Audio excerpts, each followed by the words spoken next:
In this video, I want to talk to you about how to add income streams. Probably one of the most overly used and worthless things that you hear everybody say, right, is every millionaire has 7 streams of income. Well, how do you develop those streams of income? Well, I'm going to tell you how I do it in my locations, okay, and how you should do it in yours.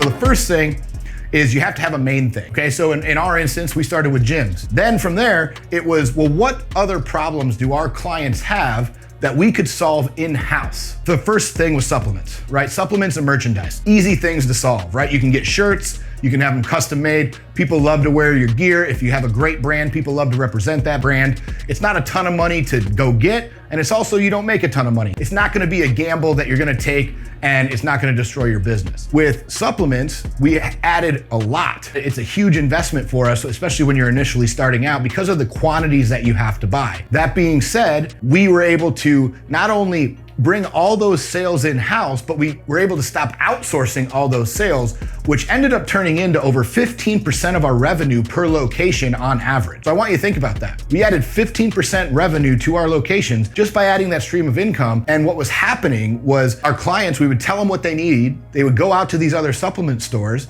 The supplement stores would give them a bunch of stuff they didn't need, and it would piss them off. It would piss us off. So we solved the problem by just cutting them out of the way. So we developed an entire line of supplements based on our exact product, which was fat loss. So you'll notice any of our weight nutrition supplements, if you go to weightnutrition.com and check them out, any of those are all designed for building muscle, burning fat, and high intensity interval training workouts, as well as overall wellness for people who may struggle with their weight. So that's the biggest thing that we did when we built it. The other thing that this is where I've seen a lot of businesses screw up in the past. Don't rely that business or that stream of income on your business. Build it into a real one. And what I mean by that is this. Let's say I went out and bought an equipment company.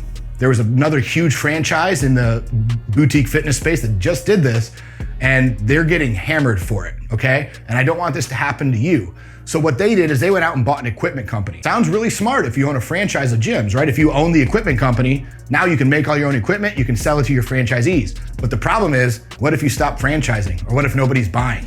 Now you own a company where your only customer is you.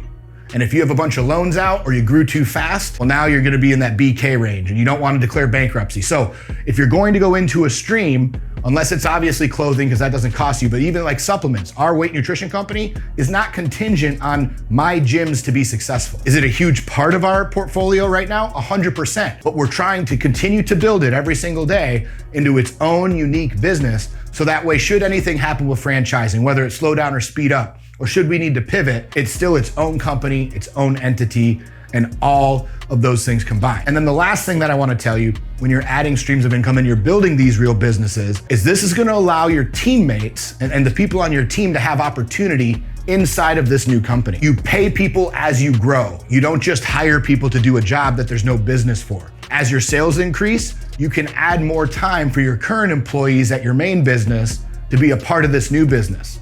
And then obviously, as you get people who are really good and as the sales go up and as you can afford to bring these employees on full time, it allows you to have opportunity inside of your company, which is obviously going to help you retain more people, retain better people, give them more skills, and then obviously give more people opportunity inside of your company. And as any entrepreneur knows, the best people on your team are gonna be the entrepreneurs who wanna grow within your brand. Those are the key people, those are the gold. So remember, by adding these businesses and by investing in these businesses, you're also investing in opportunity for your team, which is gonna create a higher retention rate, a better coaching rate, a higher effective rate, and then obviously give your team way more opportunity. That's how you properly add income streams.